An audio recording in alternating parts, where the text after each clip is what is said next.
High court ఏం చెప్తుందో తెలియకుండా మన ఊహాగానాలు చేయడం కష్టమవుతుంది. Right sir.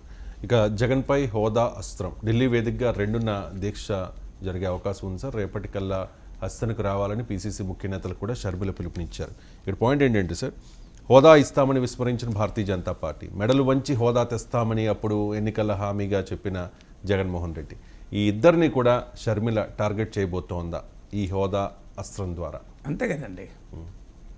ఇద్దరినే కాదు, ముగ్గురు టీడీపీని కూడా విమర్శించింది కదా. టీడీపీ కూడా ధర్మ పోరాట దీక్షలు చేసింది కదా. సో ధర్మ పోరాట దీక్షలు చేసింది కదా, ఆటోమేటిక్గా ముగ్గురిని టార్గెట్ చేస్తారు. అంటే అందులో అధికారంలో వైసీపీ ఉంది కనుక ఇవ్వాల్సింది కేంద్ర ప్రభుత్వం కనుక వాళ్ళ మీద టార్గెట్ చేస్తారు, వీళ్ళ మీద ఇంకెవరి మీద టార్గెట్ చేస్తారు. సో ఆ ఇష్యూ క్వశ్చన్ అది కాదు. టార్గెట్ బీజేపీని వైసీపీని చేస్తుందా అంటే చేస్తుంది, చేయకపోతే ఎందుకు దీక్షలు చేస్తారు ఢిల్లీలపై? అయితే క్వశ్చన్ అడుగుతాను సార్, హోదా అంశం ఆంధ్రప్రదేశ్లో కాంగ్రెస్ పార్టీ పూర్వ వైభవానికి ఉపయోగపడుతుందా? ఉపయోగపడాలనే వాళ్ళు చేస్తున్నారు. పడుతుందా లేదా అనేది మన రాజకీయాల్లో భవిష్యత్ చెప్పాలి, జ్యోతిష్యం కాదు కదా. అందువల్ల హోదా అనేది డెఫినెట్గా ఉపయోగపడాలని వాళ్ళు ఆశిస్తున్నారు. ఫండమెంటల్ పాయింట్ ఏంటంటే ఇక్కడ షర్మిల ఢిల్లీ దాకా ప్రత్యేక హోదా పోరాటాన్ని తీసుకెళ్లడంలో ఆమె రాజకీయ చతురత ఏంటి అనేది ఇక్కడ ప్రశ్న. సో ఎందుకు ప్రత్యేక హోదా పైన వైసీపీ టీడీపీ రెండు కూడా పోరాడడం దాదాపు మానేశాయి. దాదాపు ఏంది, కేవలం ఎప్పుడో ఒకసారి ఇచ్చే రిప్రజెంటేషన్లో తప్ప ఆ 2019 ఎన్నికలకు ముందు పోటీ పడి మోడీ ప్రభుత్వం పైన అవిశ్వాస తీర్మానాలు పెట్టారు. వైసీపీ ఎంపీలు రాజీనామా చేశారు, సరిగ్గా ఎన్నికలు జరగకుండా ఉండేలా జాగ్రత్త పడి రాజీనామా చేశారు. వీళ్ళందరి పోరాటాలు 2019 ఎన్నికల తర్వాత మోడీ రెండోసారి అధికారంలోకి రాగానే ఆగిపోయాయి. సో వాడు వైసీపీ పోరాడలేదు, టీడీపీ పోరాడలేదు.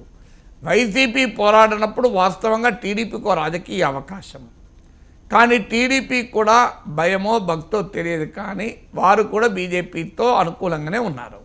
వారు బీజేపీని ప్రశ్నించలేదు. దాంతో వైసీపీకి అడ్వాంటేజ్ అయింది.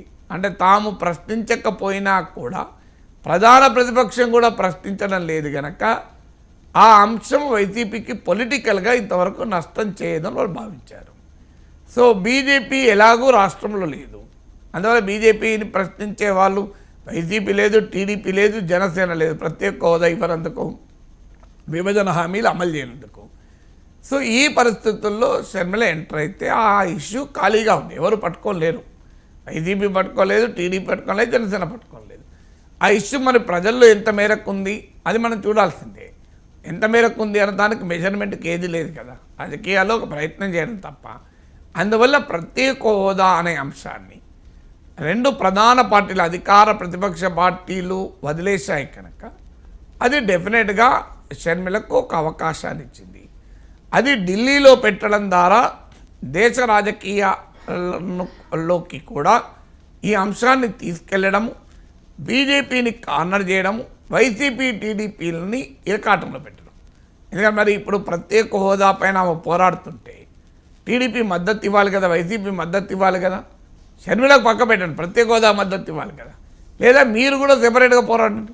మరి ఇప్పుడు షర్మిల పోరాడుతుంది, ఢిల్లీలో నిరసన చేస్తుంది, ఆ నిరసనకు మీరు మద్దతుని ఇవ్వండి, లేదంటే మీరన్నా నిరసన తెలపండి. మీరు నిరసన తెలపరు, నిరసన చేసాలో మద్దతు ఇవ్వరు అంటే అర్థం ఏంటి? అంటే మీకు ప్రత్యేక హోదా అవసరం లేదా అనే ప్రశ్న వైసీపీకి టీడీపీ ముందుకు వస్తుంది. రేపు ఏమంటారు, షర్మిల రాజకీయ అవసరాల కొరకే చేస్తూ, ఓకే షర్మిల సపోర్ట్ చేయకండి, మీరు చేయండి, మీరు విడిగా చేయండి ఢిల్లీలో అనే ప్రశ్న ఇప్పుడు వైసీపీ టీడీపీకి వస్తుంది.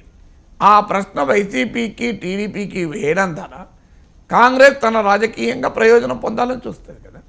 అదేవిధంగా రేపు లోక్సభ ఎన్నికల్లో మోడీ ప్రభుత్వాన్ని మళ్ళీ గెలిపించాలా లేదా అని ఆంధ్రప్రదేశ్కి ఇంత అన్యాయం చేసిన మోడీ పైన మీరు పోరాడరా ఇప్పుడు కాంగ్రెస్ అడుగుతున్న ప్రశ్న, షర్మిల అడుగుతున్న ప్రశ్న.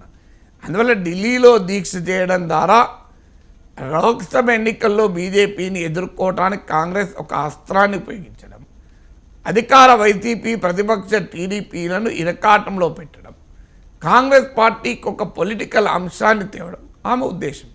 అందుకే వ్యూహాత్మకంగా ఢిల్లీలో ఆ దీక్ష చేస్తున్నారు. ఇక ఫైనల్ టాప్స్